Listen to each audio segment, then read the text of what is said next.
India Legal presents Courts Roundup.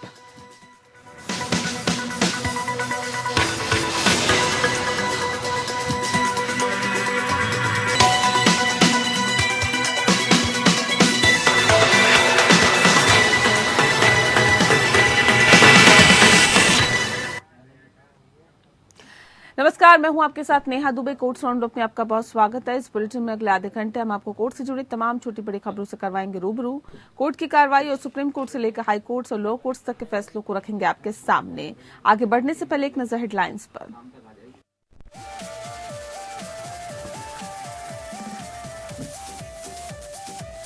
कथित शराब घोटाले में गिरफ्तार दिल्ली के उप मुख्यमंत्री मनीष सिसोदिया ने सुप्रीम कोर्ट में लगाई राहत की गुहार। सुप्रीम कोर्ट ने हाई कोर्ट जाने का दिया निर्देश। पंजाब विधानसभा को राज्यपाल ने 3 मार्च को तलब करेंगे, सॉलिसिटर जनरल ने दी कोर्ट को जानकारी। सीजेआई ने दी सलाह, कहा सामूहिक जिम्मेदारी निभानी चाहिए।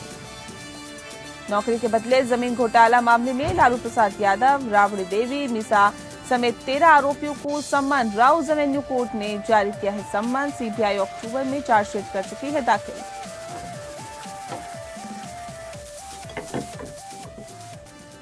India Legal presents Courts Roundup.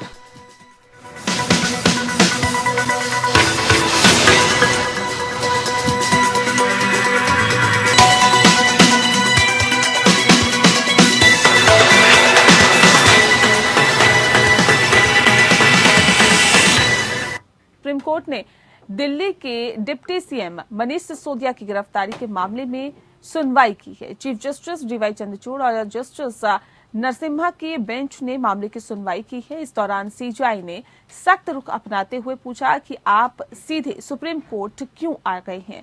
CJI ने कहा है कि सीधे सुप्रीम कोर्ट आना अच्छी और स्वस्थ परंपरा नहीं है, आप हाई कोर्ट जा सकते हैं। उन्होंने कहा कि जमानत अर्जी का विकल्प आपके पास है। वहीं उन्होंने पूछा कि क्या आप जमानत के लिए अनुच्छेद 32 का इस्तेमाल कर रहे हैं। वहीं सुप्रीम कोर्ट के फैसले के बाद आम आदमी पार्टी अब इस मामले में हाई कोर्ट जाएगी। मनीष सिसोदिया को दिल्ली सरकार की शराब नीति में कथित घोटाले के मामले में सीबीआई ने रविवार को गिरफ्तार किया था। सिसोदिया ने सुप्रीम कोर्ट में शराब घोटाला मामले में अपनी गिरफ्तारी और सीबीआई जांच के तरीकों को चुनौती दी। वहीं सीबीआई ने उन्हें सोमवार को राउज एवेन्यू कोर्ट में पेश किया था। कोर्ट ने सिसोदिया को 5 दिन की सीबीआई हिरासत में भेज दिया। बता दें आपको कि पंजाब राज्यपाल द्वारा बजट सत्र न बुलाए जाने वाले मामले में सुप्रीम कोर्ट में सुनवाई हुई, जिस दौरान सॉलिसिटर जनरल तुषार मेहता ने बताया कि राज्यपाल ने पंजाब विधानसभा को राज्यपाल ने 3 मार्च को सुबह 10 बजे बुलाया है। बताया भी जा रहा है कि सुप्रीम कोर्ट ने सख्ती जाहिर करते हुए कहा कि राज्य का प्रशासन लोकतांत्रिक रूप से चुने गए मुख्यमंत्री को सौंपा जाता है और संवैधानिक प्राधिकारी के रूप में राज्यपाल को सरकार के मार्गदर्शन और परामर्श देने का कर्तव्य सौंपा जाता है। वहीं सीजेआई ने यह भी कहा है कि अनुच्छेद 167 के तहत राज्यपाल के द्वारा पूछे गए सवाल का जवाब मुख्यमंत्री को देना चाहिए।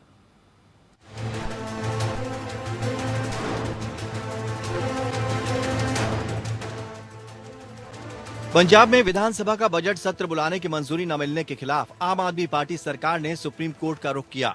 कोर्ट ने इस याचिका को स्वीकार करते हुए सुनवाई की। चीफ जस्टिस डीवाई चंद्रचूड़ और जस्टिस पीएस नरसिम्हा की बेंच ने कहा कि महाराष्ट्र में शिवसेना को लेकर जारी राजनीतिक संकट के मामले पर सुनवाई के बाद सर्वोच्च न्यायालय भी इस मामले पर सुनवाई करेगा। चीफ जस्टिस डीवाई चंद्रचूड़ और जस्टिस पीएस नरसिम्हा की बेंच ने कहा कि महाराष्ट्र में शिवसेना को लेकर जारी राजनीतिक संकट के मामले पर सुनवाई के बाद सर्वोच्च न्यायालय इस मामले पर भी सुनवाई करेगा। राज्यपाल के इनकार के खिलाफ दायर पंजाब सरकार की याचिका पर सुनवाई हो रही थी। अदालत में गवर्नर की तरफ से सॉलिसिटर जनरल तुषार मेहता ने बताया कि पंजाब विधानसभा को राज्यपाल ने 3 मार्च को सुबह 10 बजे तलब किया है। सुनवाई के दौरान सॉलिसिटर जनरल तुषार मेहता ने सीजेआई की बेंच के सामने बताया कि राज्यपाल ने मना नहीं किया, बल्कि वो इसके लिए कानूनी सलाह लेंगे। उनके द्वारा बजट सेशन के लिए गजट जारी कर दिया गया है। सॉलिसिटर जनरल ने कहा कि ये उचित नहीं है, वो एक संवैधानिक प्राधिकारी हैं, उन पर आरोप लगाना उचित नहीं है कि उन्होंने जानबूझकर ऐसा किया। राज्यपाल संवैधानिक पद पर हैं, लेकिन उनके द्वारा पूछे गए सवाल का मुख्यमंत्री के द्वारा जिस भाषा में जवाब दिया गया है वो बिल्कुल अनुचित है। जस्टिस नरसिम्हा ने कहा कि राज्यपाल को जवाब देते समय असंयमित नहीं हो सकते और गवर्नर सत्र को रोक भी नहीं सकते। कोर्ट ने कहा राज्यपाल द्वारा मांगे गए स्पष्टीकरण पर मुख्यमंत्री जवाब देने को बाध्य है।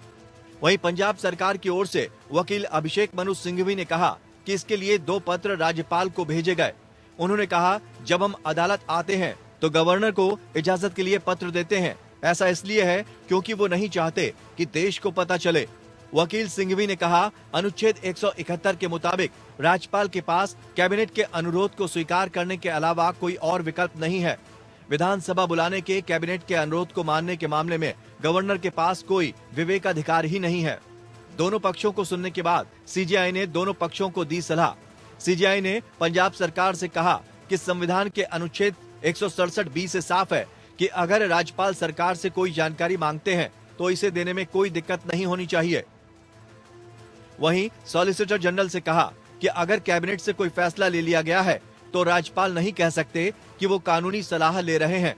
जैसा कि यहाँ विधानसभा का सत्र बुलाने का फैसला कैबिनेट ने ले लिया तो राज्यपाल सत्र बुलाने के लिए बाध्य है। Bureau report. वहीं दिल्ली की राउज एवेन्यू कोर्ट ने कथित जमीन के बदले नौकरी के मामले में पूर्व केंद्रीय मंत्री लालू प्रसाद यादव, राबड़ी देवी मीसा और 13 अन्य के खिलाफ समन जारी किया है।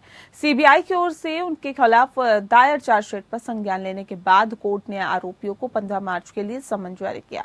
2004 से 2009 के बीच लालू प्रसाद यादव यूपीए सरकार में रेल मंत्री थे। आरोप है कि लालू प्रसाद यादव के रेल मंत्री रहते हुए रेलवे घोटाले हुए हैं और ऐसे में कहा यह भी जा रहा है नौकरी दिलवाने के बदले आवेदकों से जमीन और प्लॉट लिए गए। रेल भर्ती से जुड़े एक और घोटाले का आरोप यूपीए सरकार में रेल मंत्री रहे पवन बंसल के भांजे विजय सिंगला पर भी लगा है। मामले में सीबीआई ने विजय सिंगला समेत 10 के खिलाफ एफआईआर दर्ज की है। इस मामले में विजय सिंगला पर मनी लॉन्ड्रिंग का भी आरोप लगा है।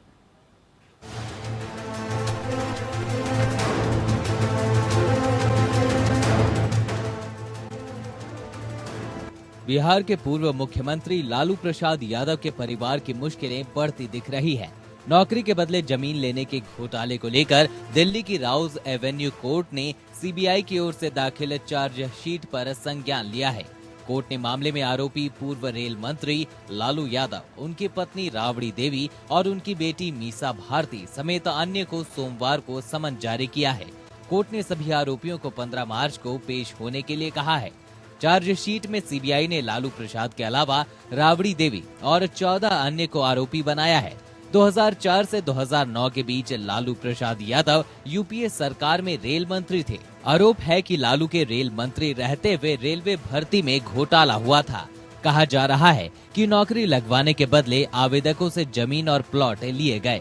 सीबीआई ने इस मामले में जांच के बाद लालू प्रसाद यादव और उनकी बेटी मीसा भारती के खिलाफ मामला दर्ज किया। आरोप है कि जो जमीनें ली गई वो राबड़ी देवी और मीसा भारती के नाम पर भी ली गई। सीबीआई ने जांच के दौरान ये पाया कि आरोपियों ने मध्य रेलवे के तत्कालीन महाप्रबंधक और केंद्रीय रेलवे के सीपीओ के साथ साजिश रचकर जमीन के बदले में अपने या अपने करीबी रिश्तेदारों के नाम पर लोगों को नियुक्त किया था।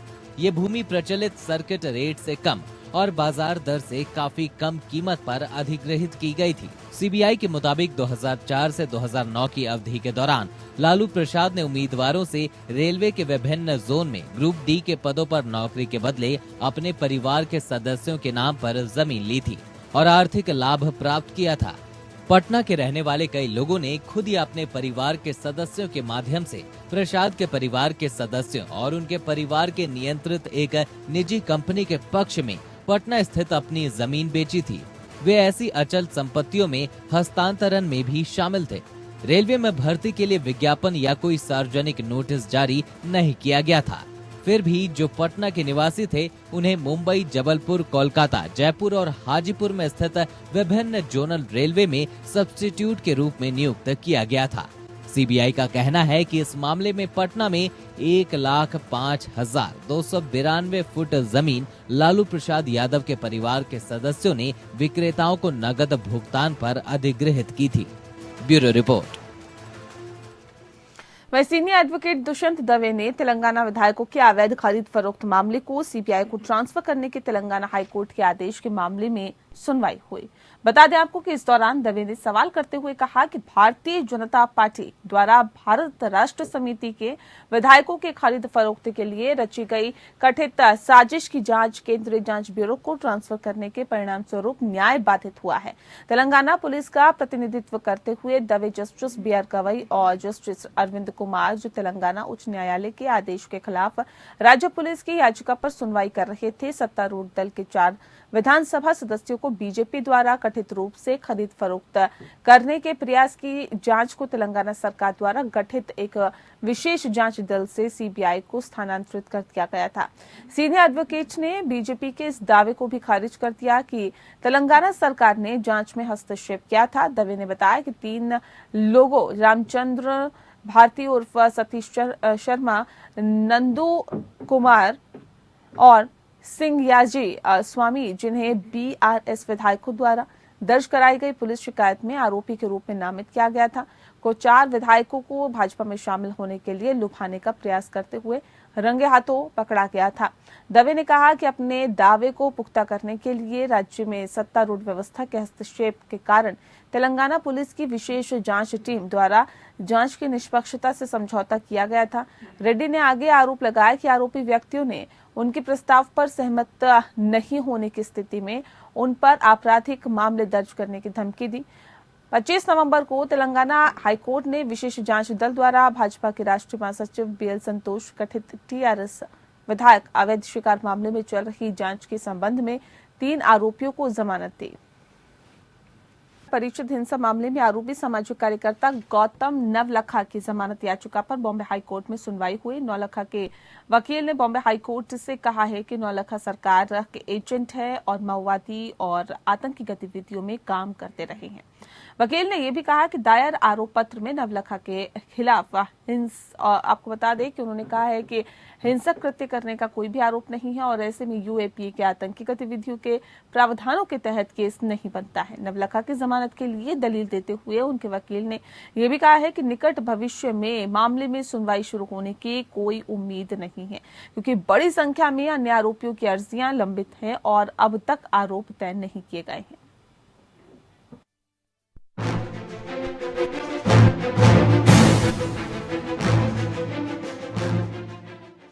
बॉम्बे हाईकोर्ट के जस्टिस एएस गडकरी और जस्टिस पीडी नाइक की खंडपीठ ने भीमा कोरेगांव एल्गार परिषद मामले में 74 वर्षीय आरोपी गौतम नवलखा की जमानत याचिका पर सुनवाई की।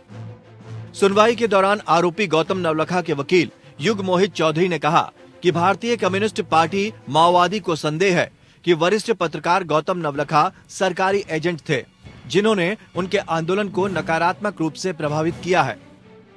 चौधरी ने बॉम्बे हाईकोर्ट से कहा कि एल्गार परिषद माओवादी संबंध मामले में दायर चार्जशीट में उनके खिलाफ हिंसा का कोई आरोप नहीं है। नवलखा की जमानत के लिए दलील देते हुए उनके वकील ने ये भी कहा कि निकट भविष्य में मामले में सुनवाई शुरू होने की कोई उम्मीद नहीं है। वकील चौधरी ने दलील दी कि गैर कानूनी गतिविधि रोकथाम अधिनियम यूएपीए के अध्याय 4 यानी आतंकवादी गतिविधि के लिए सजा के तहत कोई अपराध नहीं बनता। चौधरी ने दलील दी कि अगर कोई आरोप बनता भी है तो वो 5 से 10 साल की कैद वाला अपराध के लिए है। उन्होंने नवलखा की जमानत के लिए दलील देते हुए सुनवाई शुरू होने में देरी का भी उल्लेख किया।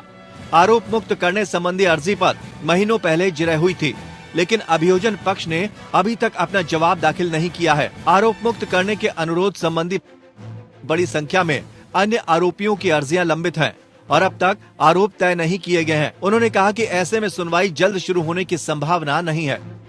चौधरी ने प्रस्तुत किया कि 10 पृष्ठ का दस्तावेज माओवादियों द्वारा नवलखा पर तैयार की गई आंतरिक रिपोर्ट है, क्योंकि उन्हें संदेह था कि क्षेत्र का दौरा करने के अपने लक्ष्यों को पूरा करने के बाद उन्होंने पूरी तरह से उनके खिलाफ रुख अख्तियार कर लिया और खुद को भारत में माओवादी आंदोलन पर विदेशी अधिकार के रूप में स्थापित किया। उन्होंने समझाया कि नवलखा माओवादी विचारधारा के आलोचक हैं और माओवादियों के साथ रहने और यात्रा करने के लिए गुप्त रूप से चले गए और बाद में इसे आर्थिक और राजनीतिक साप्ताहिक में लिपिबद्ध किया। रिपोर्ट बताती है कि कैसे नवलखा ने कथित तौर पर कश्मीर में हिजबुल मुजाहिदीन के साथ साथ माओवादियों को भी गुमराह किया और घाटी में अलगाववादी नेताओं के बीच दरार पैदा की। अदालत ने पाया कि छापे के दौरान नवलखा खुद को बचाने के लिए दस्तावेज तैयार कर सकते थे। सुप्रीम कोर्ट द्वारा उनकी अग्रिम जमानत अर्जी खारिज किए जाने के बाद नवलखा ने 14 अप्रैल 2022 को आत्मसमर्पण कर दिया। उनके और उनके सह आरोपी के खिलाफ मामला 31 दिसंबर 2017 को पुणे में आयोजित एल्गार परिषद सम्मेलन और एक दिन बाद हुई हिंसा से संबंधित है। पुलिस ने आरोप लगाया कि इस कार्यक्रम को माओवादियों द्वारा वित्त पोषित किया गया था। 24 नवंबर 2022 को सुप्रीम कोर्ट ने उन्हें नजरबंद करने का निर्देश दिया। Bureau report.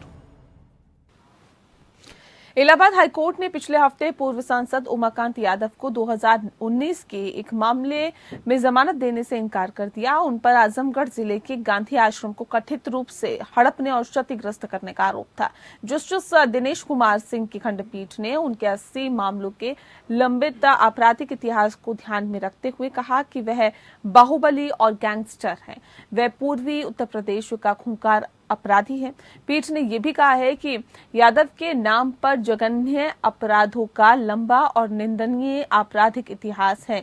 इसमें 15 हत्या के मामले शामिल हैं और उसे हाल ही में 2 मामलों धारा 302 और 420 के तहत दोषी ठहराया गया है। अदालत ने कहा है कि आरोपी आवेदक ने कथित तौर पर वर्ष 1974 में हत्या का पहला अपराध किया था और लंबे और जघन्य आपराधिक इतिहास के बाद 48 वर्षों के बाद भी उसे हाल ही में वर्ष 2022 में केवल 2 मामलों में दोषी ठहराया जा सका। पीठ ने कहा कि यह घटना बहुत परेशान करने वाली है और एक लोकतांत्रिक, राजनीतिक और कानून के शासन द्वारा शासित समाज के लिए अच्छा नहीं है। सरकार के सभी अंगों यानी कि कार्यपालिका, विधायिका और न्यायपालिका को इस तरह के खूंखार अपराधी को कई जघन्य अपराधों में छूटने के लिए समान रूप से दोषी मानना चाहिए। ऐसे अपराधी का समाज में कोई स्थान नहीं होना चाहिए और ये मानते हुए कि इस अपराध के खूंखार अपराधी को जमानत देने की अनुमति नहीं दी जानी चाहिए और ऐसा व्यक्ति कानून के शासन द्वारा शासित नागरिक समाज के लिए खतरा है। अदालत ने उसे जमानत देने से इनकार कर दिया। यादव के खिलाफ मामला आजमगढ़ में गांधी आश्रम के ताले तोड़कर सरकारी संपत्ति और दस्तावेजों को चुराने, आश्रम परिसर को गुलाबी रंग से रंगने और आश्रम भवन पर आरोपी आवेदक और उसके पुत्रों द्वारा कब्जा करने से संबंधित है। अदालत ने कहा है कि यादव ने अपने राजनीतिक रसूख, बाहुबल, माफिया और डॉन छवि का उपयोग करके अपराध की आय से कई 100 करोड़ की संपत्ति अर्जित की थी। केरल हाईकोर्ट ने ऐसे व्यक्ति को अग्रिम जमानत देने से इनकार कर दिया जिसने अपनी पत्नी की जांच करने वाले डॉक्टर पर ये आरोप लगाए और हमला किया कि डॉक्टर ने उसके साथ दुर्व्यवहार किया। जस्टिस ए बरुद्दीन के एकल न्यायाधीश की पीठ का विचार था कि ऐसे मामले में अग्रिम जमानत देने से खतरनाक स्थिति पैदा होगी, जिससे कि डॉक्टर जो इलाज के लिए आए मरीजों का इलाज करने के लिए बाध्य हैं, उन्हें सुरक्षा नहीं मिलेगी। साथ ही बड़े पैमाने पर जनता के स्वास्थ्य का उचित रखरखाव भी इसमें संकट पैदा होगा। डॉक्टर के वकील ने कहा कि इसमें हृदय की धड़कन की जांच और मूल्यांकन करने के लिए रोगी के बाएं सीने के हिस्से पर स्टेथोस्कोप रखना शामिल होगा। साथ ही ये न्यायालय इस तथ्य से अवगत है कि रोगियों की जांच करते समय डॉक्टर की सीमा को लांघकर दुर्व्यवहार के आधार पर सभी आरोप झूठे हैं। अभियोजन का मामला ये था कि शिकायतकर्ता डॉक्टर उस समय ऑन कॉल ड्यूटी कर रहा था। उसने आरोपी व्यक्ति की पत्नी की जांच की। इसी दौरान आरोपी ने डॉक्टर के गाल पर यह कहते हुए थप्पड़ मार दिया कि डॉक्टर ने आरोपी की पत्नी के शरीर को छुआ। इसी संदर्भ में याचिकाकर्ता अभियुक्त ने अग्रिम जमानत के लिए तत्काल आवेदन दायर किया।